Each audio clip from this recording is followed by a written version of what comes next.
Ta parole, Seigneur, est vérité, et ta loi délivrance.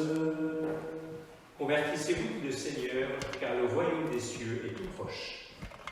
Ta parole, Seigneur, est vérité, et ta loi délivrance. Le Seigneur soit avec vous. Et avec votre esprit. Bonne nouvelle de Jésus-Christ selon saint Marc. Gloire à toi, Seigneur. En ce temps-là, un scribe s'avança vers Jésus pour lui demander quel est le premier de tous les commandements. Jésus lui fit cette réponse. Voici le premier. Écoute Israël, le Seigneur notre Dieu est l'unique Seigneur. Tu aimeras le Seigneur ton Dieu de tout ton cœur, de toute ton âme, de tout ton esprit et de toute ta force. Et voici le second, tu aimeras ton prochain comme toi-même. Il n'y a pas de commandement plus grand que cela. Le scribe reprit, fort bien maître, tu as dit vrai, Dieu est l'unique. Il n'y en a pas d'autre que lui. L'aimer de tout son cœur, de toute son intelligence, de toute sa force et aimer son prochain comme soi-même vaut mieux que toute offrande d'holocauste et de sacrifice. Jésus, voyant qu'il avait fait une remarque judicieuse, lui dit « Tu n'es pas loin du royaume de Dieu. » Et personne n'osait plus l'interroger. Acclamons la parole de Dieu. Louange à toi, Seigneur Jésus.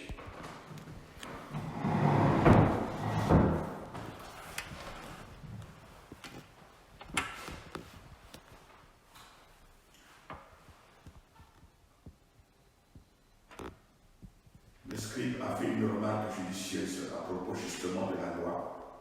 Aimer Dieu, aimer le prochain. Et le scribe ajouta oui. Aimer Dieu de tout son cœur, aimer son prochain, vaut mieux que toute offrande d'holocauste et de sacrifice. Nous connaissons l'importance de l'holocauste et de sacrifice pour la liturgie du temple, et que tout bon juif devait acheter soit une tourterelle, une colombe, une bête pour donner en sacrifice. Mais alors, justement, Jésus, en disant que ta remarque est judicieuse, il voudrait montrer par là que voilà, on peut faire tous les sacrifices qu'on veut, on peut offrir en sacrifice toutes les bêtes que l'on veut, mais si l'on est incapable d'aimer Dieu de tout son cœur et puis de faire ce lien avec l'amour du prochain, eh bien, ces sacrifices-là qu'on peut multiplier n'ont pas, on peut dire, de consistance et de poids réel qui permettent véritablement d'établir une relation avec Dieu, mais aussi avec nos frères et sœurs. Et voilà pourquoi nous pouvons nous approprier nous-mêmes cette remarque judicieuse de ce scribe, parce que Jésus a dit qu'à travers cette remarque, tu n'es pas loin du royaume de Dieu.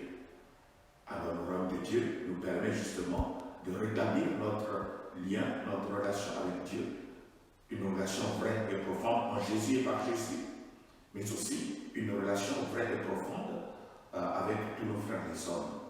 Alors, à chaque baptisé, donner cette mission d'être artisan du royaume, dans la mesure où nous sommes capables eh bien, de faire en sorte que notre relation avec Dieu soit une relation vraie et qui rayonne, mais notre relation aussi avec nos frères et sœurs soit une relation vraie qui rayonne et qui donne des fruits en abondance.